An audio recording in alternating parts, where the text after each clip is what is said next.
Thank you for joining us on our journey here to preserve the history of mixed martial arts.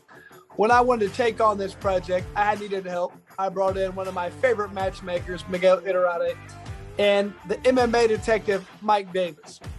So to do this, we've been able to preserve history. Welcome and enjoy. Ladies and gentlemen, welcome to the Lights Out Podcast. We've got an incredibly special guest today, Manny Gamburyan. Manny, thank you so much for joining us. First and foremost, how have you been? Let's get some plugs out of the way. I'm doing good. Just staying healthy, working out, not eating healthy enough that I used to. In a way, I'm kind of enjoying the life. I haven't ate a lot of the stuff that I was in training camp or fighting. Enjoying family, and that's about it. Okay. Do you have anything you want to plug, businesses or anything like that? No, not really. Okay, good. So let's start with the beginning of your career. You've actually got, I think this interview is going to surprise a lot of people because of how much adversity that you yourself have gone through. Why don't we start from the beginning?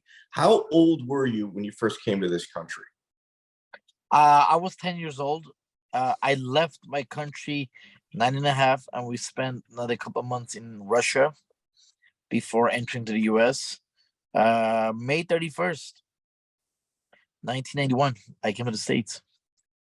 How difficult was it to transition? Because it was pretty tough. Not speaking the language, having a hard time, being a wild kid from town of Armenia, so it was kind of difficult, but I pulled the trigger, so I'm good. Okay.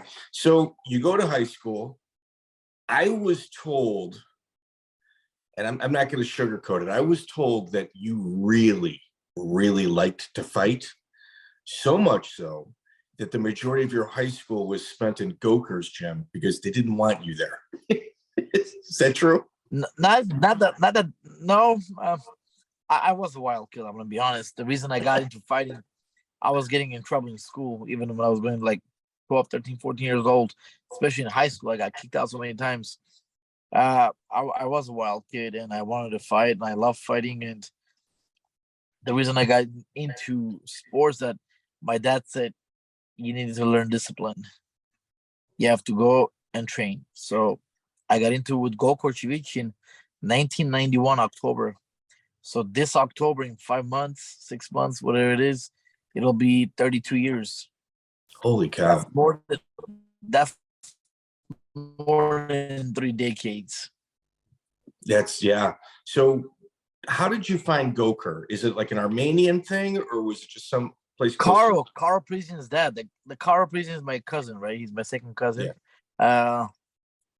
And his dad was at my house. He said, you got to start training. Karo's been going for a month and a half, 2 months now. I said, you know what? I'm in. Count me in. And he told us about Gokor. And then since then, Hayastan Academy it is. Okay, so let's talk about your relationship with Karo's father. Obviously, he's passed. But one of the notes that I had gotten was one of the things that I'd researched was that he used to take both you and Karo down to the country of Mexico when you guys were in high school and underage, so you guys could fight in the unsanctioned bouts down there. That's how we started. It's not even on Sure Dogs. Those fights were not even sure. A couple of my fights are not even on Sure Dog because that time there was no Sure Dog. I started early. My first MMA fight was when I was not even 17. So, and then I fought at 17, and then I couldn't fight for a little bit because of my injuries. Like, I always had injuries. And then that time in LA, in the United States, it was illegal because you have to be 18. In Tijuana, Mexico, they didn't care how old you were. You want to fight, you can fight. Was there any concerns about fighting grown men at such a young age? No. Fighting is fighting for me. Like I said, it was in me, so it was in me. It's still in me until today. I'm turning 42 in a month. It's still in me. I still believe I can do this again. Okay. So you guys go down to Mexico, and then your first fight, I think, would have been your senior year here in the United States. that's on record is February 1st, 1999. You fight in cage combat, a 4-man tournament against adults. I did. Cage combat. It was in San Pedro. Every first Monday of the month, I used to fight. Again, the couple of the fights are not in there either. Not sure, Doug. I mean, it is what it is. I don't care, but yeah. So it was like Greg Patchell was the promoter, Kazja. What was your relationship? What was your relationship like with him? To be honest, I didn't even know him. I mean, I was too young to know him. My coach, my parents were dealing with him, and then one day it was so crazy. I fought my fight, and I finished the guy in less than a minute and a half. I won, and I was chilling in the back, chilling and watching the other people warming up, this and that. And then I heard one guy needs an opponent. He's a 185-pounder, and nobody wants to fight him. And he's looking for an opponent, and he's been yelling. I hear him like, "Is there anyone here who wants to fight?" Or y'all got scared, or this and that. I'm like, I fought 2 hours ago. I'll still fight. He goes, he's 185 pounds. I'm like, I don't give a fuck how much he weighs. Wait, in again. Wait. Okay, so I got you against Danny Henderson. You win by armbar, 17 seconds. How much longer? Because I thought this was an 8-man or a 4-man tournament. It's not. It's just a call out to the locker room. Yeah. Okay. There's no medicals. There was nothing. There's absolutely nothing. So I fought 2 times that night. Tim Morris is your second opponent. Who? Tim Morris. No. Tim Morris, we ended up decision, and I guess he won the decision, right? No, I think you've got 2 Morrises on your record. So that's the issue with records back in the day, because a lot of them are just, they're off. So on your first night, it says Dan Henderson, armbar 17 seconds. Second fight, Tim Morris, guillotine 16 seconds. So you fought twice in one night that day. Yes. Okay. I did. So cage combat was definitely like an outlaw type. San Pedro. I think it was a strip club or a club. I don't remember. It was either a strip club or a club. It was in San Pedro, that's for sure, 100%. And every first Monday of the month. Yeah, you guys would go there. All right. So your third fight on record, Cage Combat 14, Darren Bryant. Do you remember him? Black guy, probably. Heel hook? Yeah. That was the guy. I heel hooked him. Yes. So I heel hooked him. Like first round, I think, right? Yes, 35 seconds. Yeah. Are most of your fights this quick at this point? It was. I was a finisher. Like in judo, I was a finisher. I was always going for an opponent. I didn't like to go to distance or decision, or there's no decision in judo. You got to go all the way. And in fighting, my rate was 100% finish rate. I was finishing all of my opponents. It was either leg lock, guillotine, or armbar. And it was also very quick. All right. So in 1997, we're going to go back a few other years. 97. Okay. In 1997, you competed in Joe Moreira International Open, the jiu-jitsu tournament. Yes. You were in the blue belt 62 kilo weight division. Yes. Do you remember what took place in the final? Of course I do. Of course I do. I beat 4 opponents with a choke. This was Armenian choke. It was we created we named it an Armenian choke. I finished 4 opponents, and then my 5th opponent was Hickson Gracie's son, the one who passed away in a motorcycle. Yes. It was him in the semis. It was me and him and BJ Penn, and forgot someone else. in the other semis, other bracket, and I'm same position. I'm choking this guy out. He's biting my leg. He's biting my thigh, and and then whatever it is, and I try to sweep him, and I couldn't sweep him. I went on my back again. They gave him 1 point. It was ridiculous. I mean, it was ridiculous. There's no such a thing, a point like that.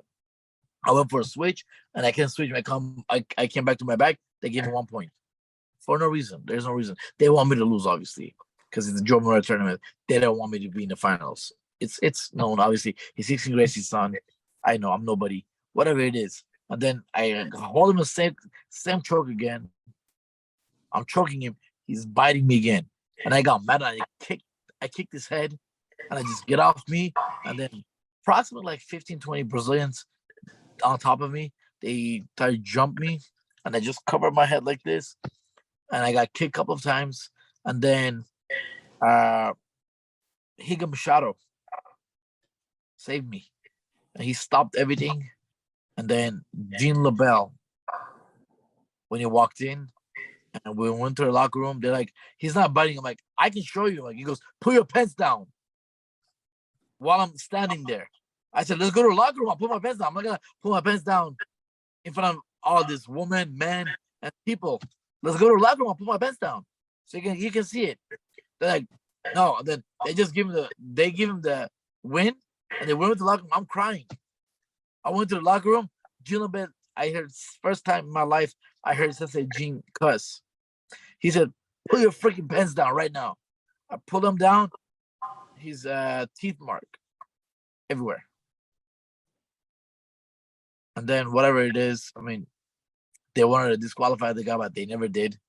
And then I was supposed to fight BJ Penn for the finals.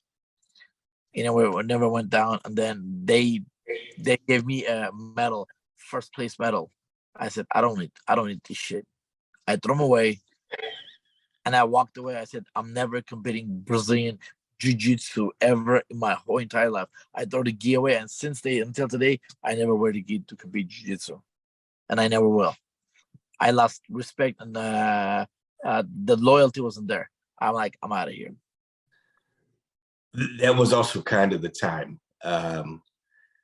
The Brazilians, they were on. Yeah, I mean, they were, but I was beating all the Brazilians with the same choke. I beat all of them, one by one. Same choke. They couldn't stop me. So I talked to two people that were there, and they said it was a little different. I mean, obviously you were on the mat. They said about 8 people started fighting, on both sides. We were, by the way, we were approximately like, there was like 15 Armenians, and there were like probably God knows how many Brazilians. Okay. And I'm not gonna mention names, but a couple of my crazy Armenian friends, they had guns with them, so they were ready to shoot someone there. But again, yeah, and they went down, thank God. And yeah, it was crazy. Crazy experience, bro. Crazy experience. At this time, you guys are doing a lot of heel hooks, leg locks, and the jiu-jitsu community at this time, even afterward, they would consider junk jiu-jitsu. Yeah. And now all the Brazilians, all the grapplers, all the jiu-jitsu guys do leg lock now. Yeah. They all do leg locks and knee bars now and toe locks. It's ridiculous, but we done that years ago. My instructor Gokor Chivichyan was doing this long time ago. They were never good at it. We were really good at it, and they never liked it. It's almost you guys were way ahead of your time. We were ahead of our time, and then in my judo years also, I had so many problems in judo also. Like, I remember year 2000 when you had to be number one to go to the worlds. The worlds were in Tunisia, Africa, and obviously I'm Armenian representing America. They didn't want me to go because they want their people to go to the worlds. It was whatever they want me to lose, this and that. I won the nationals, and the most important tournament was the Miami Youth that time. It was a huge tournament, and winner of that will go to the Worlds. And I end up fighting with the. By the way, I had the toughest bracket you can ever imagine. I had to go through Dominican Republic. I had to go through Canada, Japan, Czech Republic, then the United States. But again, it is what it is. And they wanted to cheat, and then they ended up cheating, and they still lost. And I went to the Worlds, and I took 7th. It was a chaos, and there's always politics. I get it. There's always politics. The first time I ever got to see you fight live was January 5th, 2001, reality submission fighting. You were flown I choked out Pat Benson. So Pat Benson is on Finney's Martial Arts, a famed school from the St. Louis area. And Yep. and he's jacked. And I just remember how it being pitched to me. Yeah, Gokor's got this kid right out of high school. He's a prodigy. Can't wait to see him. Can't wait to see him. And you made quite the statement. What do you remember about that fight? I choked him out first round. I guillotined him. What do you remember about the audience? They were booing me, and I remember when I was walking out, they were like flipping me off, and they were cussing me out. And there was so many crazy people out there. I'm like, I'm here to whoop his ass, and I did. So it's in Collinsville, Illinois, which is in the middle of nowhere. I mean, it's not even an easy place to get to by an airplane. And do you remember the promoter, Randy Greenman? He passed away. I heard he got kidnapped. Yeah. That's what I heard. I don't know. Did you get the phone calls in regards to the family contacting people? Have you talked to him? Have you talked to him? Yeah. Yeah. I heard his ex-fiance, girlfriend, wife, something. He was involved in something. That's what I heard. Back in the days, but I don't know. I could be wrong. Right. So Randy was a friend of mine. And he was he was a nice guy. Sweetheart. Dude, great guy. Randy's secret was that he was addicted to MMA. He loved the Hayastan system. Like there was no bigger Hayastan system fan that I knew of here in the Midwest than Randy Greenman. But Randy's secret was that he was probably one of the biggest coke dealers in the entire Midwest. Oh my God. He would wash his money through his shows. So he would have fight lineups with people that there's no way they should be here in the middle of nowhere, Illinois. And he would just, he was such a great guy. He loved mixed martial arts. I didn't know that he was into coke. I didn't know. Yeah. I didn't know, I swear to God. Real talk, I didn't know. So he took over from a biker that went to prison. They were really good friends. The biker comes out and he says, okay, I want my business back. Randy goes, well, you gave it to me this big, but now it's this big. So we're going to have to negotiate. And the negotiations didn't go well for Randy. But either way, rest in power. That's my guy, man. I don't give a shit what he was doing outside the ring. That guy was an absolute just pioneer with mixed martial arts. He was, bro. He was. He was a sweetheart, man. Yeah, he was big guy. Real big guy. Big guy. Big dude. He loved eating. Yeah, he did. So they put you up against Pat Benson. You win by guillotine. And then on the undercard, your cousin Karo meets a gentleman by the name of Sean Sherk. So those two fought twice, and there were kind of a controversial decisions. One side says, well, we took you down this many times. And the other side says, yeah, but we got up every single time. And there was kind of a rivalry brewing. And before the age of 21 years old, they put you up against Sean Sherk, who was undefeated at that time as well. I was 19 years old, I think. I was 19 or 20 years old. 19, yeah. 19. Yeah, I mean, I fought for Karo. I said no one's beating my cousin twice, back to back. I'm moving up a weight.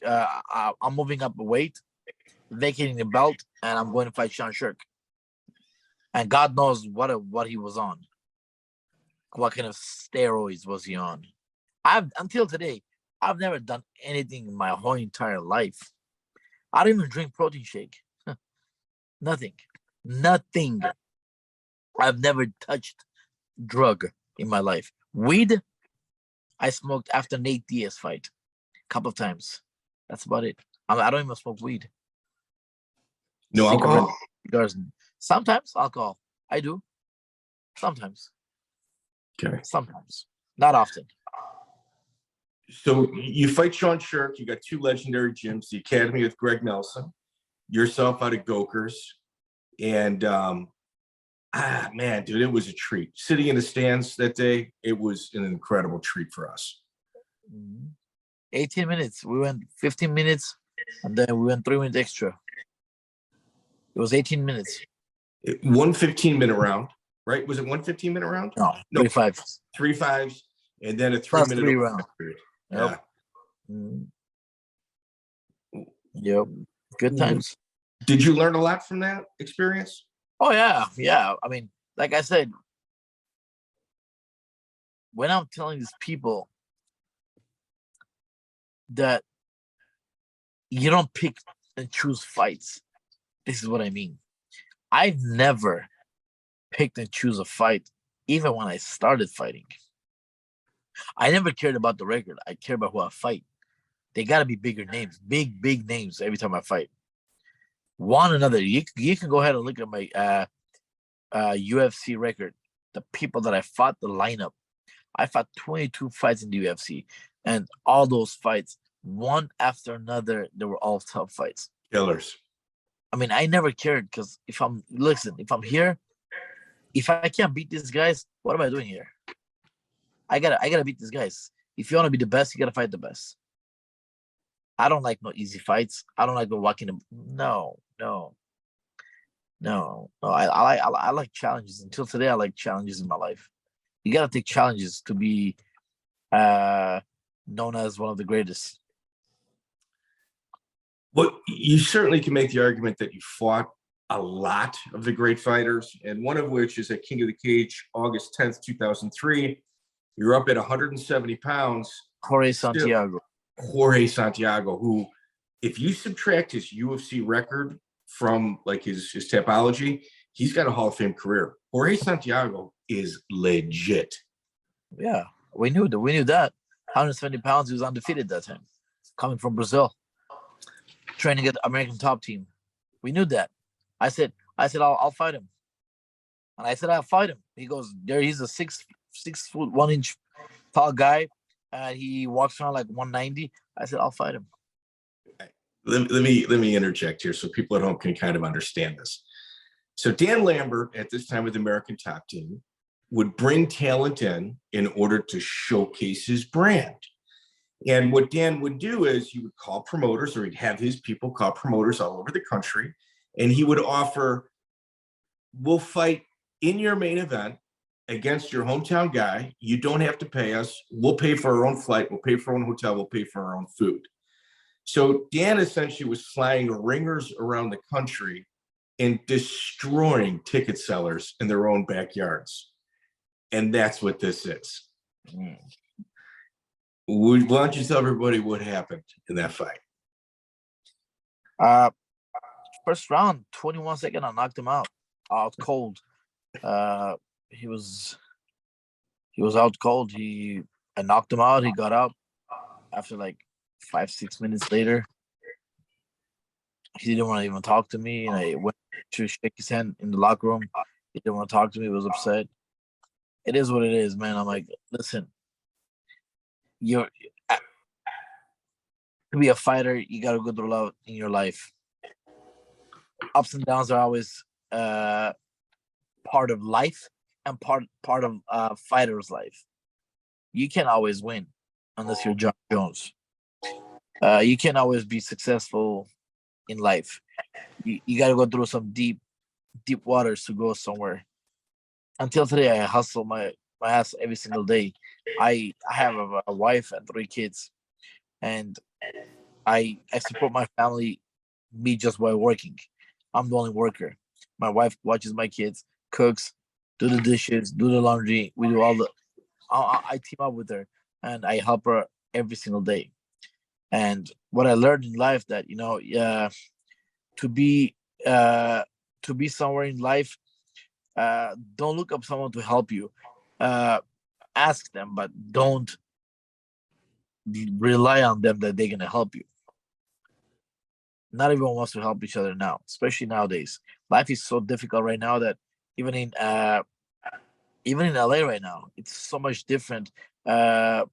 People are robbing each other, shooting each other, like a lot of things going on in life, in the world, not only in the United States, all over the world.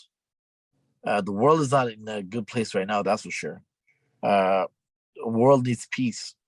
And by saying that, we got to help each other out and we got to be united. There's no fucking white, black, Chinese. No, we're all humans, man. We're all the same. Color doesn't mean nothing to me, man. I have black friends. I have white friends. I have Chinese friends. I have Korean friends. I have Armenian friends. I have Mexican friends. And what? We're all the same to me. So the world needs to understand that we're all the same. We all breathe the same. You can be rich, I can be poor, but we all breathe the same. The air is the same for everyone. But it's so hard, especially now. It is. And in this fight, which you were a pretty big underdog going into, in the first... Every fight I was underdog. It's true. In my career. You kept shooting over and over again. You get him used to thinking that you're going to try to keep it on the ground. You come with a big right hook, and he walked right into it. He was not expecting that. Overhand right on his jaw. He fell down, never got up. Yeah. It's a different kind of pressure when you get brought in from another country with a lot of people backing you, and then you're getting flown all over the country to fight only top competition. And then you get starched the way you did it, because you made a statement that day. That's for sure. You let everybody know you were real. Yeah. That was your coming out fight. Good times. Good times for sure. Very good times. The King of the K is not around anymore, right? I think they are, but they're just kind of like a garage sale type business. It's not like, they're not even on Fight Pass. I know their library is, but they themselves are not, which is kind of weird. Did you get along with Terry Treblecock? To be honest, I never met him. Chris Cordero? You mean the matchmaker? Robbed him? The matchmaker. Yeah, of course. Yeah. It's cool. He's cool. You go back to Belleville, Illinois, and you fight Team Bison, Sam Morgan. Sam Morgan's got he's 14-3. And he's got a win over Jens Pulver. And Aaron Riley. Dude, let me tell you. I was supposed to fight Aaron Riley. And then he said, Manny, the winner of that, you're going to fight. So you're either fighting Sam Morgan or Aaron Riley. I said, all right, cool. No choice, just cool. Whoever is. That's cool. So I said, I wasn't even there. And then he calls, he goes, I didn't watch the fight. He said, you're fighting Sam Morgan. He just beat Aaron Riley with the armbar. I said, when? He told me when, and he was in Illinois. St. Louis, Illinois. Yeah, right on this side of the border of St. Louis. Yeah. He was tough.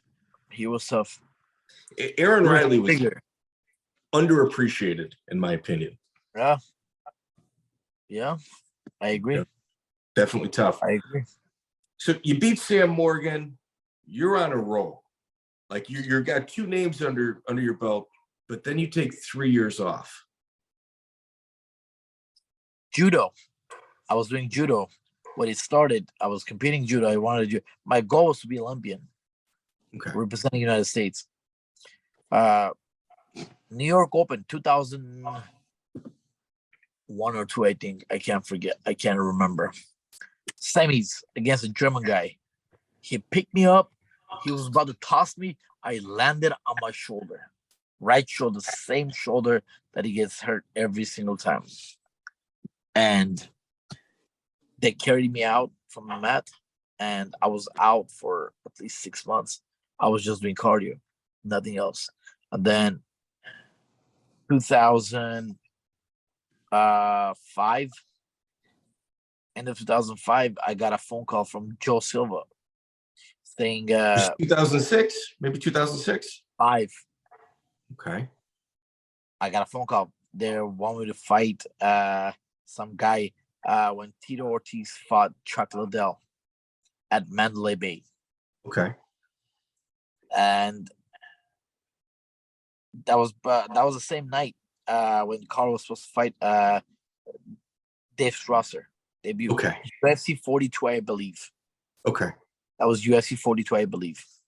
I got hurt and I got a cut on my eyebrow. I wanted to hide it, but I couldn't hide it. They gave me stitches, and I was hurt. I still wanted to fight, and then they said, no, you're not able to move a fight. So I got off the card, and then I got so sad that I probably missed my ticket to the UFC. And thanks to Joe Silva, he said, we'll give you an opportunity again. Hang in there.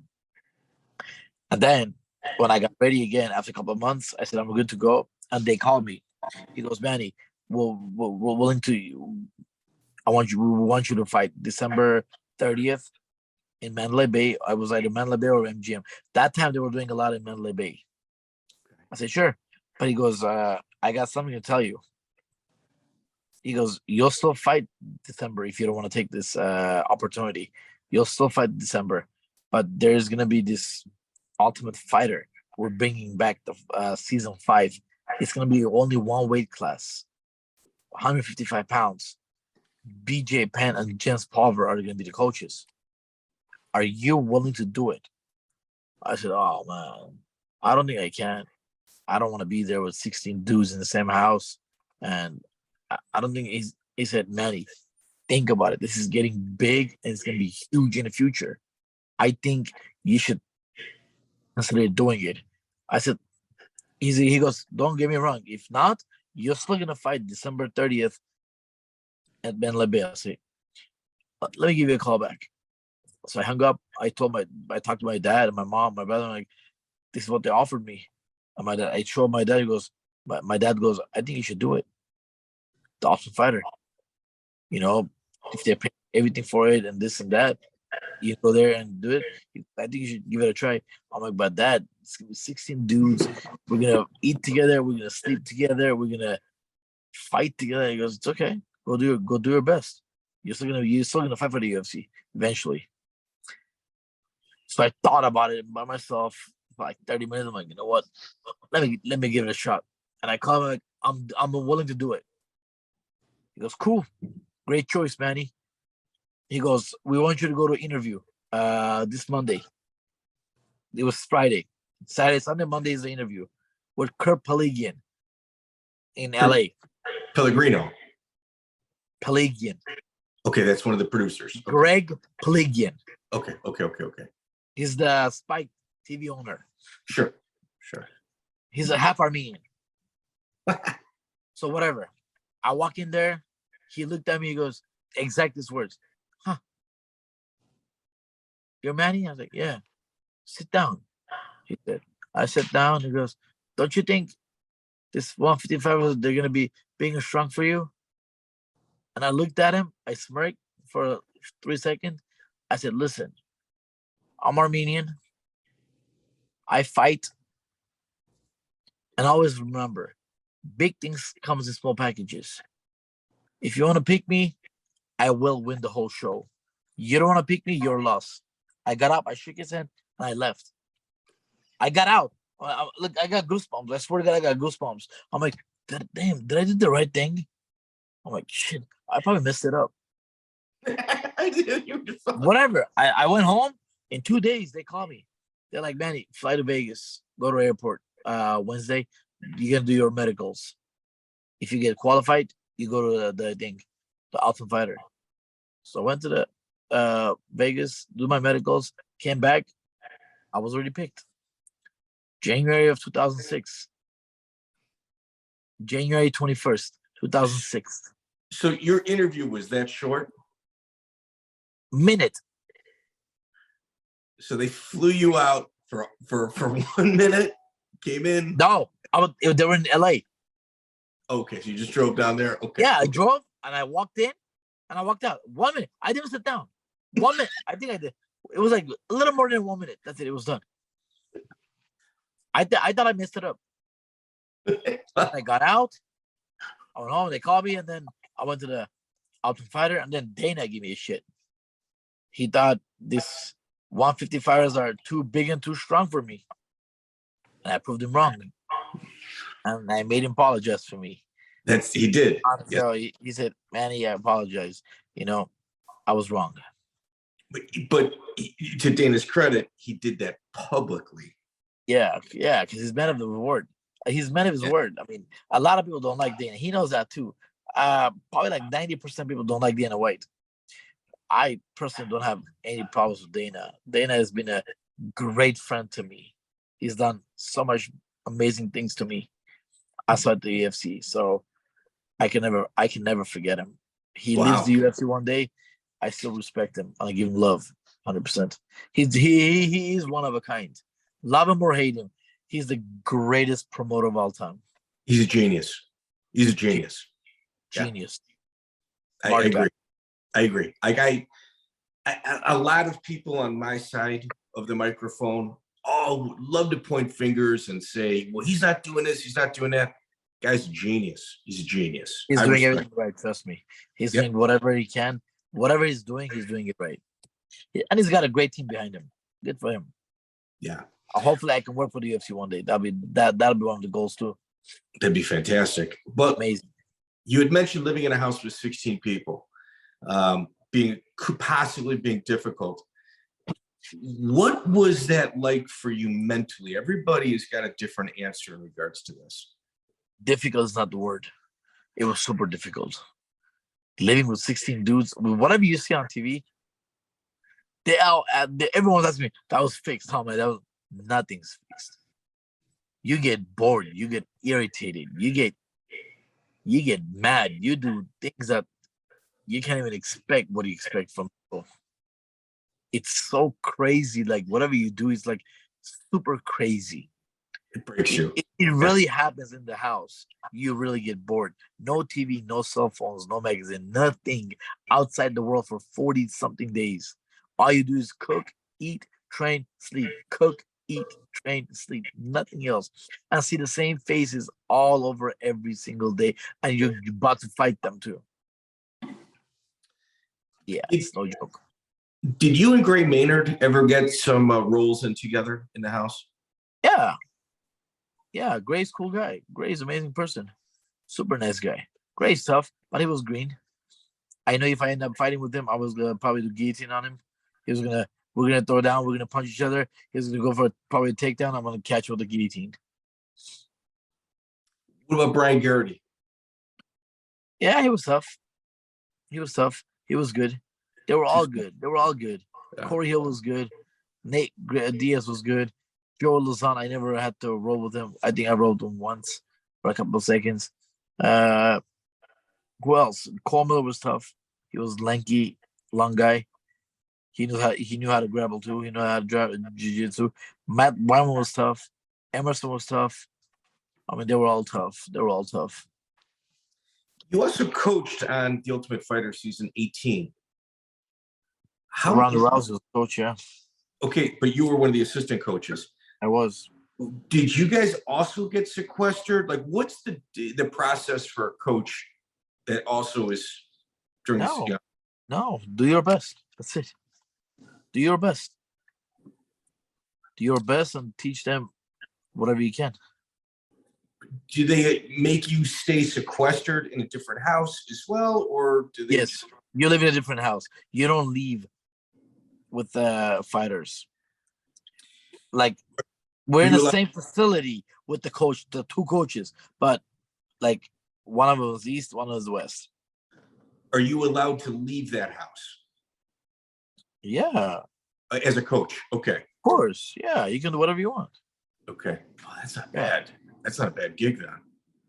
No, you can leave the house. Go gamble, go party, go have fun, do whatever you want. On The Ultimate Fighter season 18, you had one of your coach, Edmond and Dennis Hallman having a conflict. What were your thoughts on that? To be honest, I didn't even know what was going on for a minute. All I knew was Ronda said, "Manny, please go with Edmond. They're about to fight." And I walked in there, and until today I didn't even know what happened. Like maybe he told me, I forgot. I don't know, but I just don't know what happened. I mean, I guess Edmond didn't like it because they brought Dennis Hallman from out of nowhere, we should say, and they didn't let any other coaches to come for us. It was something weird like that. Yeah, Hallman's a cool guy. He's a vet. All right.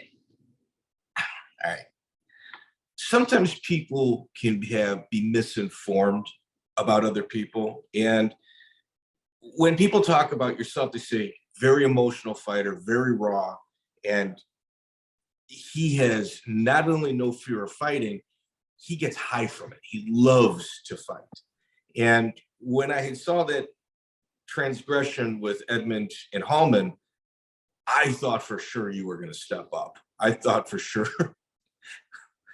you were going to. If something would have happened, I would have probably punched him. Yeah, of course. I wasn't going to let him punching Edmond or punching him. Of course, I would have stepped in. And I didn't like none of the guys at the Misha Day's team, including Brian Caraway, but it is what it is, though, that time. All right, I respect Misha. I love Misha a lot. I think Misha was super nice and very respectful. I love her fighting, and I love her heart when she fights. When you were in the house, you fight Noah Thomas. You win with a Kimura in 210. You then fight Matt Wyman or Women. Matt Wyman. I don't know why that's not coming out of my mouth correct. Get a decision. And then you go into BJ Penn's, your third fight. BJ Penn's favorite person on his side, you get Joe Lauzon. Your thoughts on Joe Lauzon going into that fight? Because in his super. I know it's going to be Joe Lauzon. I know. Listen, I went to the show knowing that no one is going to beat me. No one is good enough to beat me. I have too much experience. I fought so many tough guys before even going there. I fought Sam Morgan, Pat Benson, Sherk, and Jorge Santiago before even going to the show. That's crazy. So I didn't care who was there. I'm like, I'm going to whoop this guy. I'm gonna beat all you guys. You guys are not on my level. I've seen this before. Yeah, I know Joe Lauzon was tough, but I know I was going to beat him. And I beat Joe. I mean, I love Joe. Joe is my homie. I love that guy. And he's from Boston. He's a super nice guy. Until today, we're still in chit-chat sometimes. I either call him or he texts me. Before I go into the fight, my right shoulder was messed up. You see when I posed with Nate at the finale, go look at the tape. I already have ice on my right shoulder. No one even notices that. Go look at it. Go look at the picture. When I posed with Nate Diaz, Dana White goes, June 23rd, live from Palms Casino. We're posing, me and Nate. I already have big ice on my right shoulder. Before your Matt Wyman fight, your cousin Karo comes and visits. Yeah, I don't know what happened over there either, to be honest. He got up with Nate. And Nate didn't like it because he didn't get punked on the TV, and I don't know what was Karo thinking, but it is what it is, man. This was a long time ago, so this was a long time ago. Okay, so I've actually lost 2 bets in my lifetime on fights not taking place at weigh-ins, both involving yourself, your cousin, and the Diaz brothers. I always thought for sure there's no way a fight's not taking place at weigh-ins, but it never did. I thought that was going to happen. Like they were going to do the rematch. Until today, I still believe what Dana did was a big mistake. That department, he should have do Nick Diaz, Parisyan, Manny Gamburyan, Nate Diaz rematch. His last fight with the UFC, that would have made a lot of sense to a lot of people, and you probably would have been very motivated for that. Oh yeah, I'm always motivated. Doesn't matter who I fight. Right. I always train like I've never trained my whole entire life. I always train the same, hard, every single. That's one thing I know. I don't know any other way. I only know a hard training. So June 23rd, 2007, the Ultimate Fighter season finale, 5 finale, Nate Diaz. What are your thoughts going into the actual bout? I know I'm gonna beat Nate Diaz. I know I'm gonna beat him. I mean, Nate's a tough guy. I train with him every single day for 6 weeks. I know he's tough. I know he's durable. I know he's got a chin. I know he's got a heart. I know he's got a technique. I know he's got everything down. Cardio. But I know whatever he's matching, the only advantage that he had was stand up. Obviously, he's a better stand up fighter. But I'm not dumb to stand up in front of him and that time box with him. My boxing is so much better now. So much better now. But that time I knew I'm just gonna mix it up, take him down, ground and pound him, get up, take him down again, ground and pound, get him just all the rounds, winning the rounds. Okay. I just wanted to finish him. That was my whole thing. I wanted to TKO or finish. All right. So you mentioned that you had shoulder injuries going into the bout. What took place in practice? I was always hurt. I was always hurt. The thing is, I'm always overtrained. I don't remember when was the last time I was 100% when I was going to a fight camp or no pain. I don't remember just fighting Mike Brown, Jose Aldo, Diego Nunes, Leonard Garcia, John Franchi, Tyson Griffin. I don't remember a day that I'm not hurt. I was either hurt. I'm always overtrained. And never cutting the weight right. I'm always dry. So I think it's the second round. You go in for a shot, your shoulder pops out. Yep. Nate Diaz. Did you foresee that happening? No, of course not. No. Before going to the fight, my shoulder was hurting too. Of course it was hurting, but not that bad that I cannot fight. Of course I cannot fight. Nowadays, 90% of fighters they're so fucking pussies that they don't a little pain, they don't fight. I went to a fight, each and every fight, me hurt. I just don't care because I'm a fighter. I like to fight. I can challenge myself. You can't be 100% if you're in a fight game. There's no such a thing like that. You're gonna fight regardless. God forbid if you broke your hand or broke your knee, then I understand. If you're a little sore here and there, it hurts, man. Don't be a little bitch, man. Go out there and fight. So with Nate Diaz, he gets the 8-figure contract, and Dana White's at the press conference, well, not the press conference, a little bit later, says that your shoulder is so seriously injured that there's some pretty big problems in regards to it. But his quote was, "We brought in the best in the entire field to come take a look at it." He did everything to me. I went to check, and they said they had the date for me, July 17 or 18. I had to go for surgery. I ripped the paper in front of Dana. I'm like, I'm not getting a surgery. I'm rehabbing. I will fight end of the year. Right now, we're in June. I will fight end of the year. And what I did. I beat Nate Moore. December 30th, 29th at Mandalay Bay. I leg locked him. So you never got the surgery? Never. Until today. Okay, so you did get it afterward? Nope. Never did. Never. It hurts sometimes. What was your issue with getting it? I don't know. You're Armenian. You're Armenian. Probably. I should have done it. I should have done it, bro. I should have done it. Get it over with. I should have done it. Like, it hurts sometimes. Like, I go grab my homies and I come back home like, oh, man, it hurts. It hurts. It really hurts. It is what it is. Your comeback fight, December 29, 2007, UFC 79. You've got Jeff Curran in his corner, Nate Moore. He's a 2-time Golden Glove champion, and he's got a bunch of kickboxing titles. Nate Moore's pretty legit in regards to stand-up. 5-fight win streak. Took him down, leg locked him. First round. Was it a heel hook or did you pop his knee? No, I mean, it was a straight leg lock. What was the reason was he was so green that when someone holds you a leg lock, especially that deep, you don't go for a punch. The punch is going to help because when he went to the punching and then when he went back, and I was jerking, and he broke his own foot. Yeah, I felt underneath my like armpit. I knew I broke his leg. Yeah, He was yelling. He was yelling. Do you apologize? And you know what? With all the adrenaline, of course I did. I went to the locker room. I even stopped by the in Vegas emergency room to apologize to him. Of course I did. Of course I did. I don't want all my opponents to get hurt. No way. Where everyone's there. I even pray before every fight for me and my opponent to be safe in there.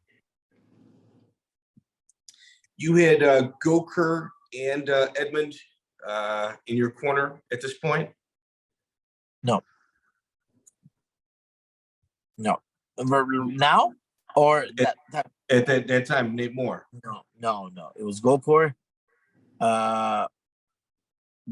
my friend Sako, and Roman. Yep. At this time, you're also training Ronda Rousey. She's made it to the gym. I always show. I trained Ronda when she was 15 years old. Me and Ronda, we used to grapple when she was like 14, 15. Every single day when she had an operation. After the operation, I had to grapple with her almost every single day for 2 hours. What was she like at that time in the beginning stages of her career? She's always been a beast. Always been a hard worker. I've known Ronda for 20 plus years. The rumor was that you and Karo did not take it easy on her. You trained with her as if she was, like one of yourselves. Yeah. I always told her, like, don't fight, please. You have a pretty face. Don't fight. Fighting is not for girls. Don't fight. I was never into it when girls fight. I mean, I know they're gonna hate me, but I still don't like it to see girls get punched in their face and bloodied up. I can't. I don't like to see it. It hurts my feelings. Yeah, I can see that. It's tough. It's tough to watch when the girls get hurt. I agree with you. I agree with you on it. And it's just being sympathetic. It has nothing to do with anything other than being sympathetic. No. Yes. So I had heard that on several occasions that sometimes, when a woman is people would come to Gokor's gym and get run out of there because of how difficult the practices were.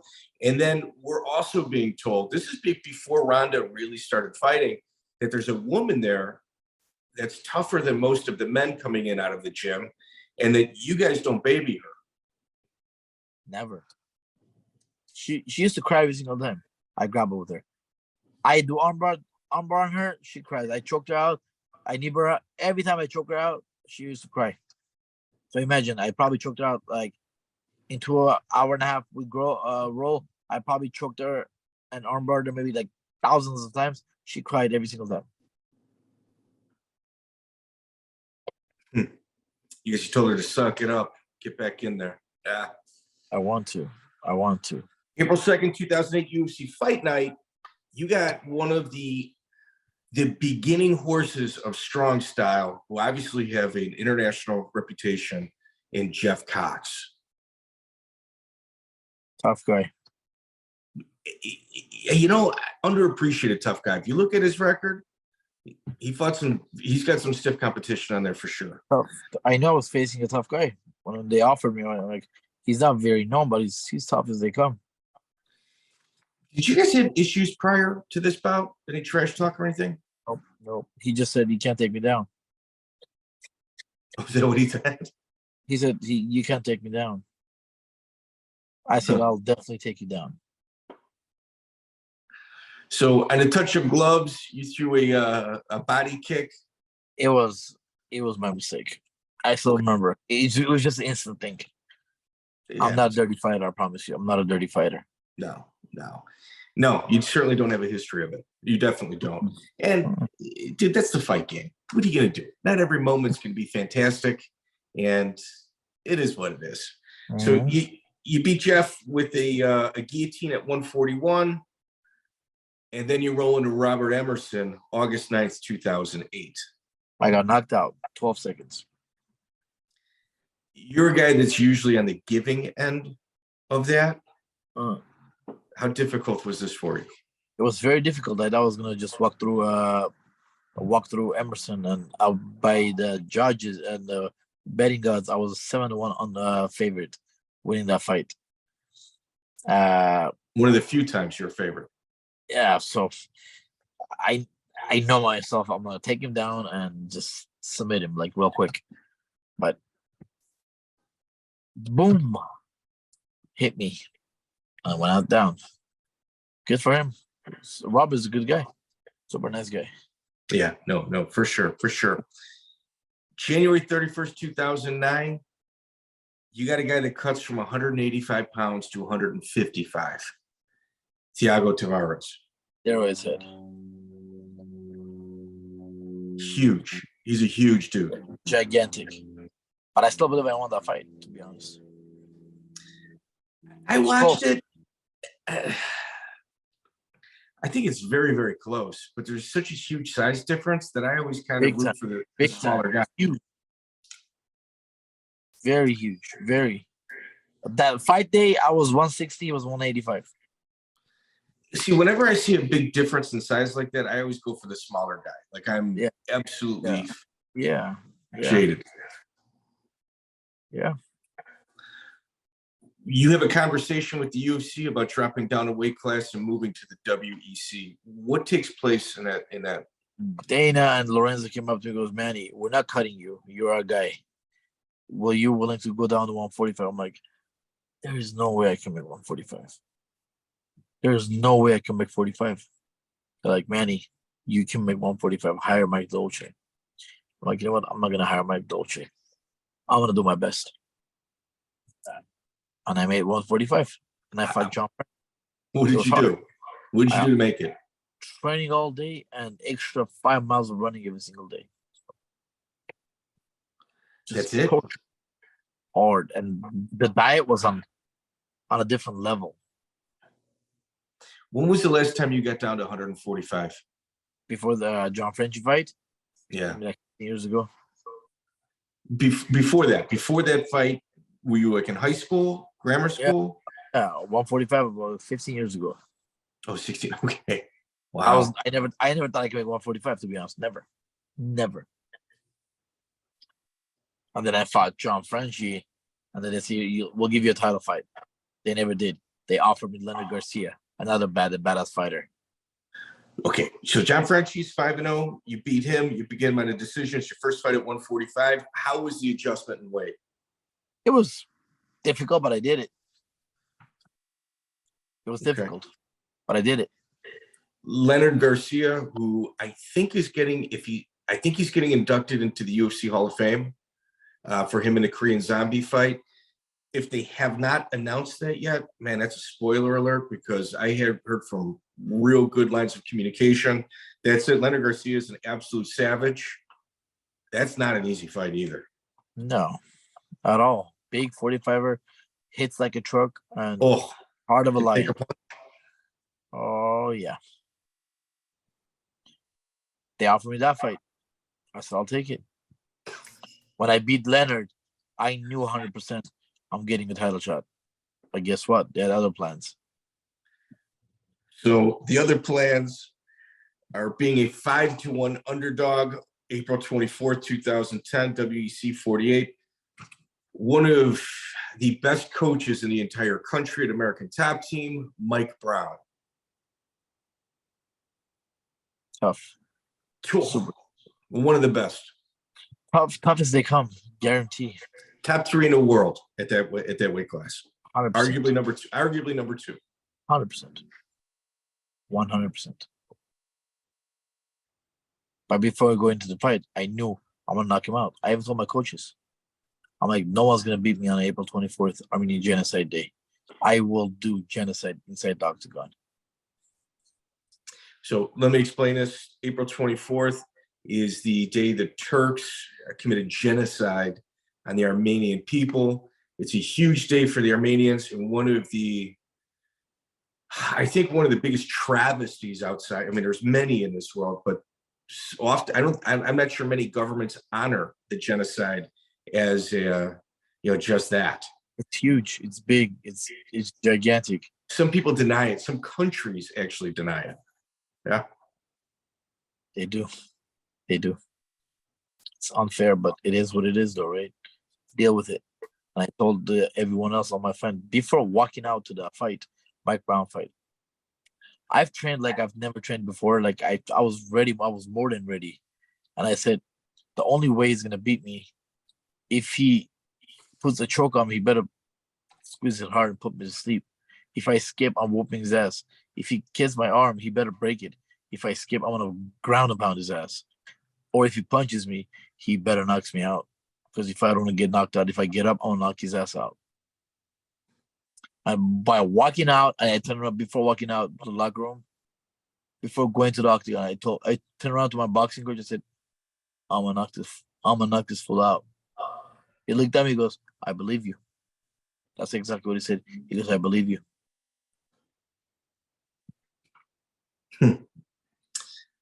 So Mike Brown, you knocked him out in 2 minutes, 22 seconds. Shortly after the fight, Mike Brown was so upset with himself. He said he did not think he was ever going to fight again. Yeah. I ended his career, I think. I think that one hurt. That's for sure. Yeah, I think I ended his career. To be honest, he fought after that too, but I think I ended his career.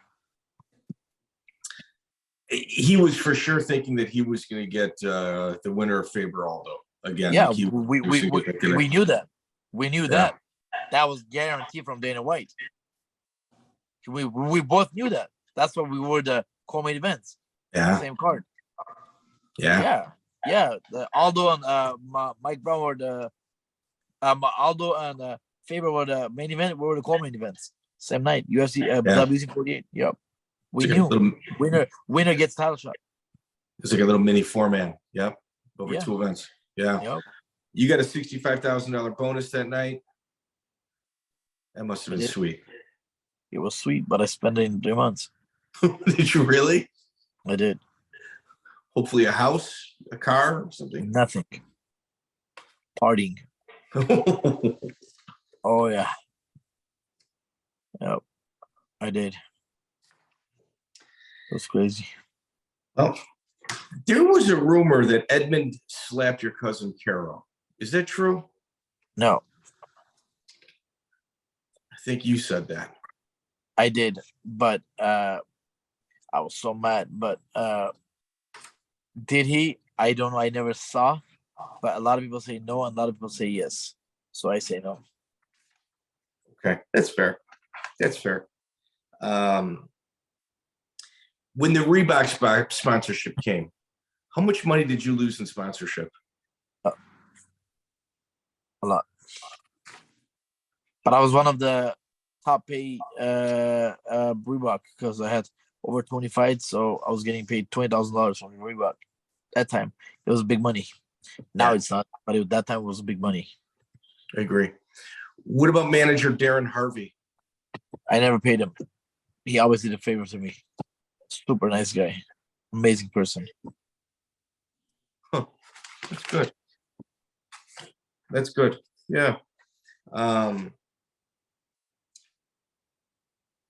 You also rolled with Eddie Bravo in the past. A lot. Did you get along with Eddie? Amazing person. Great guy. He knows a lot. Yeah. What was your experience with the rubber guard and dealing with his style of jiu-jitsu? Very difficult. Very difficult. Very difficult. I also rolled with him many times with his students. Kenny Florian. A lot of them. Everyone. A lot of them.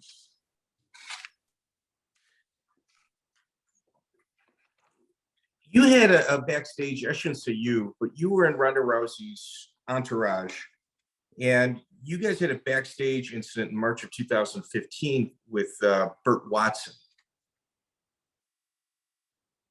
I'm not. I think Bert Watson. There was an argument with somebody in the entourage, and Bert Watson left the UFC shortly after that. No, that's not true. Is that not true? UFC. Bert Watson didn't leave the UFC because of an argument. It was between him, Dana, and the sponsorships. Okay. Perfect. Okay. The rumor was it had to deal with you guys. Something took place. No. Good. WEC 51 world title shot. You got Jose Aldo. How are you physically going into this fight? I was more than ready to go to that fight. It was the wrong timing. That was Jose Aldo's error. That's about it. Jose Aldo at this time is 17-1. The guy goes a decade without losing a fight. Any rounds he lost were the fourth or fifth round. Very few of those, probably all in one hand. There's statues of people that have done less in the fight game than Jose Aldo. Absolute legend. Amazing person too. How was dealing with him afterward backstage? Very good. I went in there and shook his hand. I said, "You're a great champion. Keep it up." March 19, 2011, Rafael Sansao, you have to pull out of that fight. Your body's starting to break down now. Yep. And the doctor said there's no way you were going to clear the fight. I begged. They didn't let me fight. Was it a cyst on your neck or a back injury? For 6 millimeter disc on my neck. Really? My neck was like not making noises, but it was like my head. It was horrible. Horrible. June 26, 2011, you fight Tyson Griffin. Many people thought that you may have won that fight. I did. I got paid from Dana. You got your win money? Yep. Huh. I did. I also got paid from Tyson Griffin fight, Diego Nunes fight, Dennis Silva fight, all of them. Like I said, people, like you had mentioned earlier, people talk a lot of shit about Dana. The guy, he consistently does the right thing with many fighters. And you're not going to keep everybody happy. No, you can't make everyone happy. I totally agree with him, like being to however he is with a lot of fighters. It is what it is. I mean, deal with it. The guy is a billionaire. He still works. He still hustles. What do you guys want? He still does the right thing. He does everything for all the fighters. He has the best promotion in the world. He's the best promoter. Love him or hate him. It is what it is. He's a living legend. You're not going to make everybody happy. You're not. It's not possible. No, it's totally impossible. Can't. There was a rumor that Oleg Tektarov showed up over at your gym when you guys were in high school and rolled with your cousin Karo. Yeah. Were you there? I roll with Oleg Tektarov all the time. You rode with Oleg as well? All the time. How did they go? Tough guy. Very tough. He was so much bigger and stronger. So nothing happened. He would have just be Oleg Tektarov. Okay. The rumor was that your cousin put it on Oleg. He did. I can't imagine being a senior in high school. Oleg Tektarov showing up at my gym and being able to compete with him. It's incredible. Yep. A lot of people came down to our gym and we rolled and we never had a problem. Harout? Terzyan. How was he in the gym? Amazing. Tough as they come. That's what I've heard. Tough as they come. Tough as they come. What about Ken Harte? Tough. Technical. And then Roman Terzyan. Yeah. Medichin, you mean? Yes.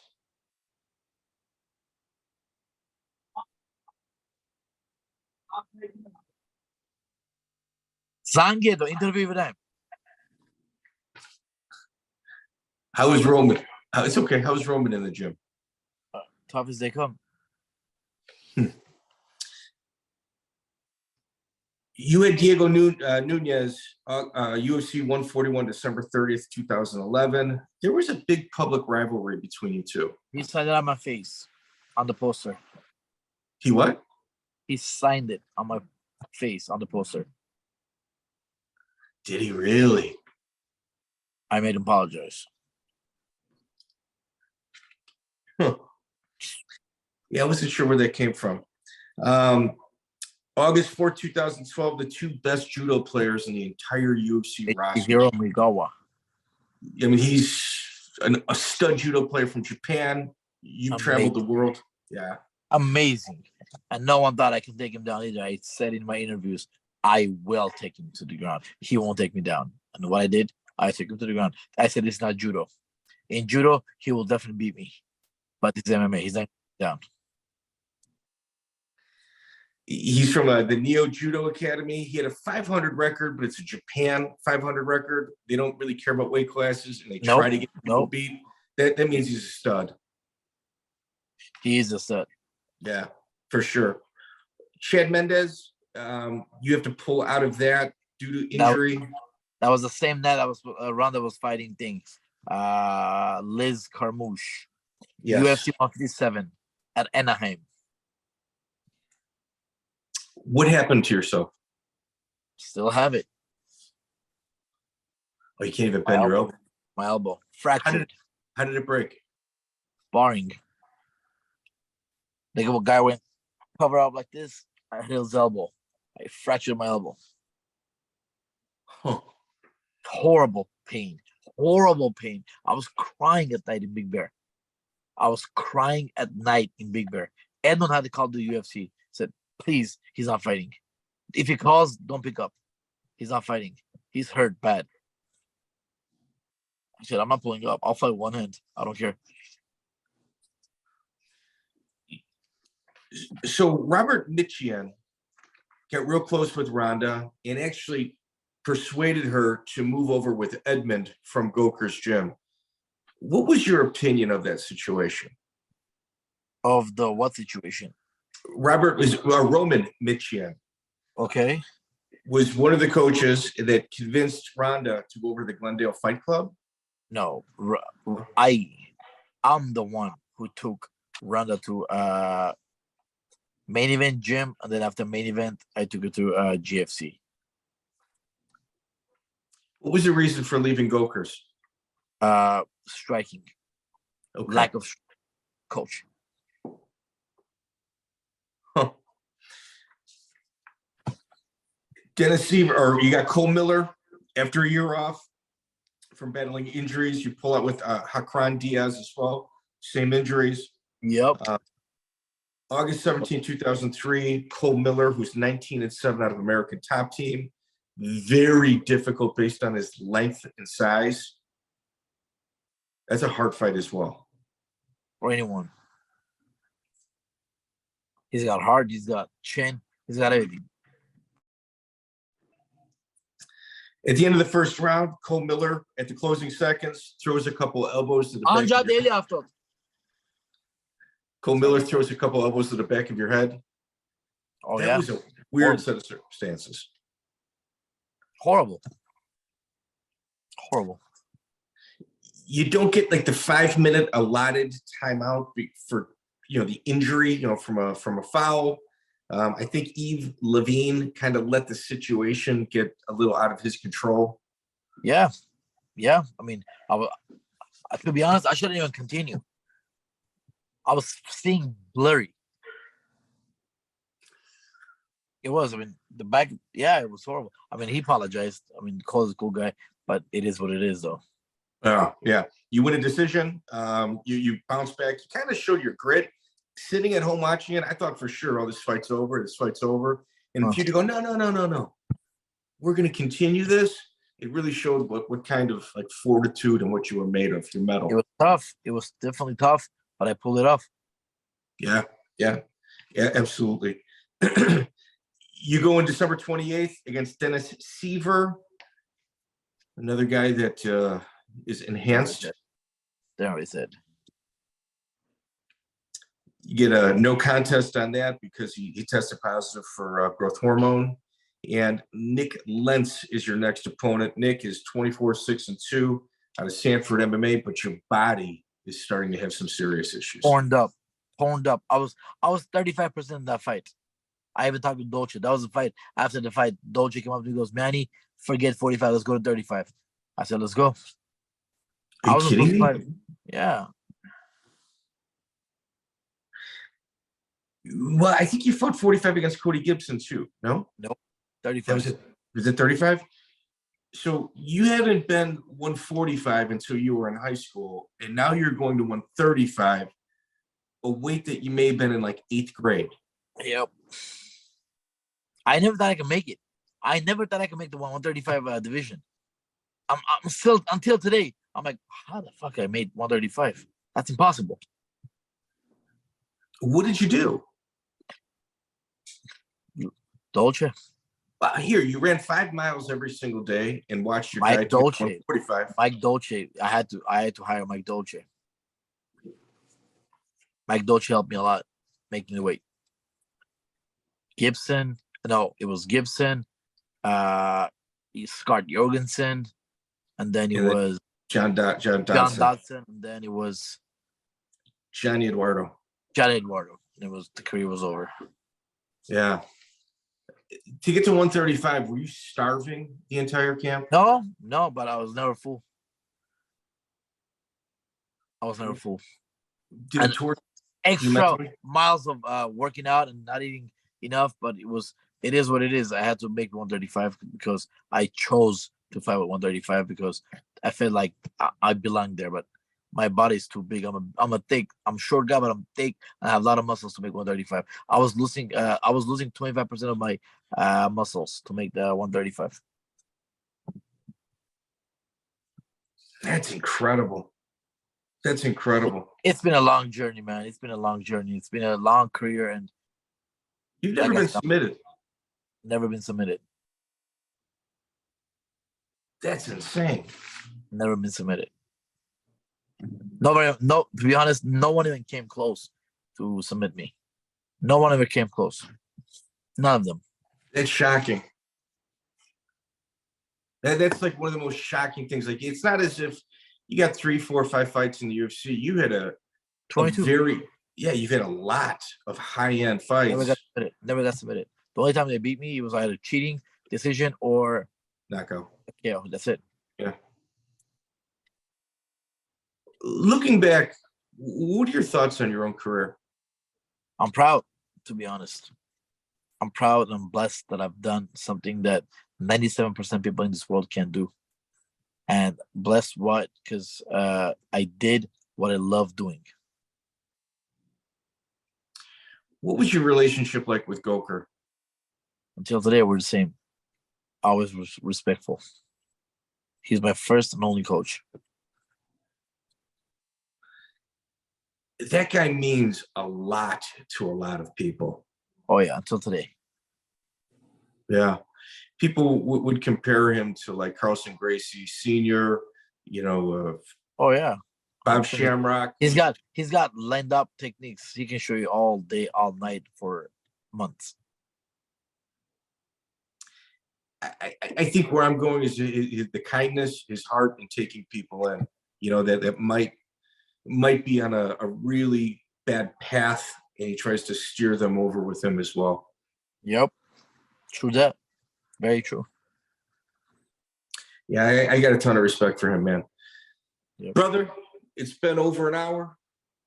I sincerely appreciate your time, man. Would you like to close with anything? I would like to thank you. I'd like to thank all the fans who are watching, and follow me on Twitter, Instagram at Manny Gamburyan, and message me, DM me, or whatever you guys want to do. Any questions? I also personal train. If you're living in LA, I also personal train, private. I go to you, and you can also come to me, and I can train you. I try to give my secret, my diet, and the hard work. Leg locks. Leg locks. That's it. Excellent. Yeah. Manny, thank you so much, man. I appreciate it, buddy. Thank you, man. Have a great day. You too. Bye-bye. Ladies and gentlemen, I sincerely hope you enjoyed that Manny Gamburyan deep dive as much as I did. If you like this podcast and you want to see it grow and maybe make $20 or $30 a month in revenue, you can leave us an iTunes review. This is very important. There's a lot of people that leave comments on YouTube. Greatly appreciated, but also on iTunes. June 7th, we had a guy thumbs up by Fighter Guy. Great stories from early days of MMA. Please get Strasser on the podcast sometime.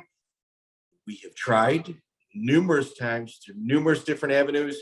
He's teaching high school right now, and as of right now, MMA seems to be in his rearview mirror.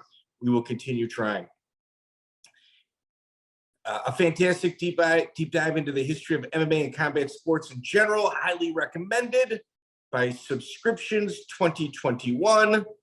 The greatest of all time of MMA podcast. Phenomenal podcast. These dudes go deep on the history of MMA.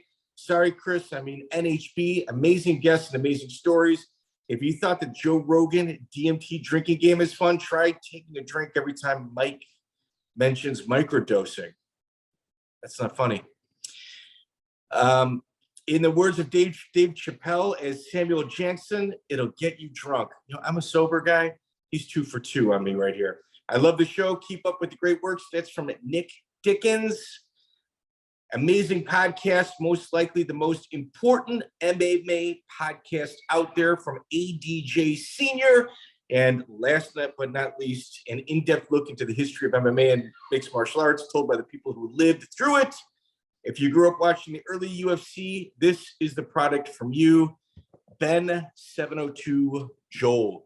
Guys, if we can get 200 reviews, and right now, I think we're at 40, but we've had over 60,000 downloads only from iTunes since we started this stuff. So if you guys can just leave a review, I'll read it on here, write whatever you want. We don't care.